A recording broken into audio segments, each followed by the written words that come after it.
తుంగతుర్తి నియోజకవర్గాలు అడుగుపెట్టే ముందే రైతు రుణమాఫీకి సంబంధించినటువంటి స్పష్టత, రైతుకు బంధుకు సంబంధించినటువంటి స్పష్టత, మా కళ్యాణలక్ష్మి చెక్కులకు సంబంధించినటువంటి స్పష్టత, మా దగ్గర ఇవ్వాల్సినటువంటి ఇంకా చెక్ డ్యామ్లో అక్కడ వస్తున్నటువంటి మూతి నుంచి పోతే జామచెట్ల పైకి హై లెవెల్ బ్రిడ్జ్ తెస్తా. ఏది బ్రిడ్జ్?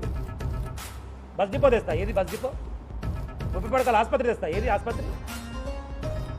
ఒక్కటి చెప్పు ఈరోజు వరకు నువ్వు చేసి.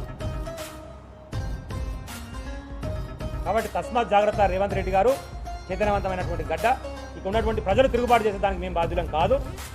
ఆలోచించుకో. తుంగతుర్తి నియోజకవర్గం అడుగుపెట్టే ముందు మా నియోజకవర్గానికి ఏం చేస్తావు, ఏం చేయగలుగుతావో ఆలోచించుకో. అక్కడ గుంపు మీద చేతలు చేసుకుంటా ఏది పడుతుంది మాట్లాడతా పోతా అంటే ఎవరు ఊరుకోవడానికి సిద్ధంగా లేరు.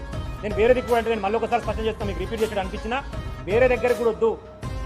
నీ శాసనసభ్యుని సొంత ఊరు, నీ పార్లమెంట్ సభ్యుని సొంత ఊరు, నీ మంత్రి యొక్క సొంత ఊరు, ఈ 3 ఊర్లలో ఎక్కడికైనా పోదాం. నువ్వే తీర్మానం చేయి, నువ్వే చెప్పు.